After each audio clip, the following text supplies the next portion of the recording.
Did you know if you're a farmer, you can get your low tunnels paid for by the NRCS? Through a recently launched government program, farmers can get between $4 and $5 per square foot in reimbursement towards a Quick Hoops low tunnel system. That's free money to help increase production on your farm. Learn more about Quick Hoops and the NRCS program at shop.moderngrower.co or using the link below. What about in terms of hiring? That's something you brought up a few times, of even doing that year one. So many farms are fearful, nervous, inexperienced when it comes to adding employees. I think you mentioned you have 8 full-time employees now, and many come back year after year. You have 14 seasons of this, so you're not a newbie when it comes to this. I'll have a series of questions on this, but to start out, if a farm's questioning whether they should hire somebody or not, what would the conversation sound like? Hey, Ian, I got a farm. Me and my wife are maxed out running it. We're thinking about hiring somebody, but man, labor's expensive. Yeah, I actually have this conversation frequently. Within Maine, I serve as mentor to a number of different small farms. And I could name you 2 that I've had this conversation with just this year. And so I feel pretty equipped to answer that. You asked me if they don't know whether they should or not. The answer is always they should, because if they know they should not, well, then there's your stopping point.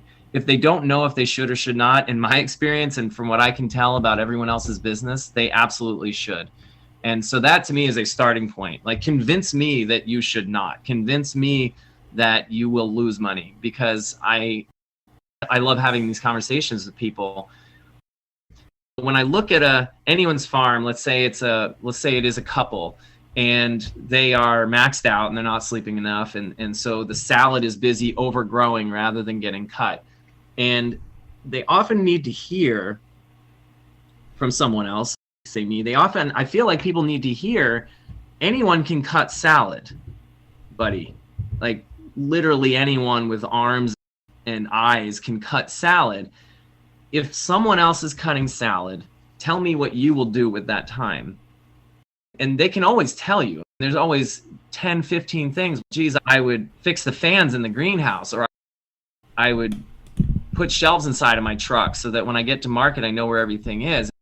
And you just help people sort of pencil these ideas out and try to help them recognize that they are, ascribe a value to yourself. Your worth on your farm, how many dollars an hour? And base it on the economy, base it on other farmers, base it on anything you want. Your gross sales divided by something. But I reckon I'm worth around $50 an hour now in 2022. So I should only be doing $50 an hour work.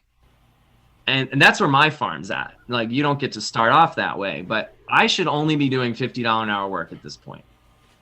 If you are worth $20 an hour, $25 an hour, $30 an hour, then you should try to make it a goal to be sticking with $30 an hour work.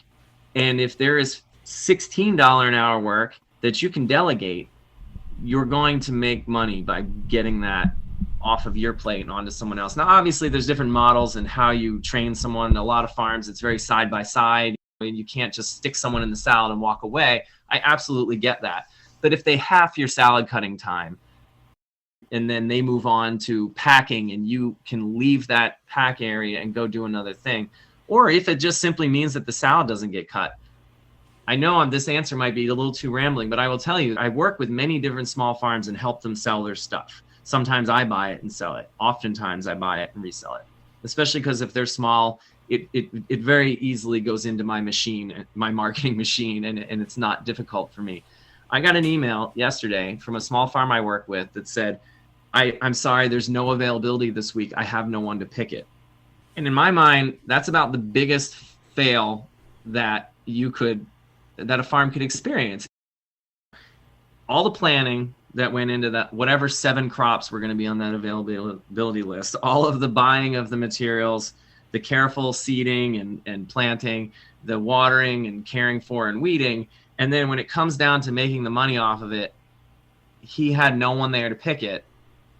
And that was the dead end, right? Like, he lost $500 this week, which would have paid for that whole week of that employee, depending on their skill level. Hello, growers. Looking to turn your homestead into a profitable business? Or are you a farmer looking to boost your sales? Check out my book, Sell Everything You Grow. This book is the ultimate guide to choosing the right farm business model that fits your farm, time, and location. Discover which model has the highest profit margins and why diversification is so important. Whether you're selling apples, vegetables, or microgreens, Sell Everything You Grow will help you find your first market or expand into new ones. Get Sell Everything You Grow on Amazon and start selling more today.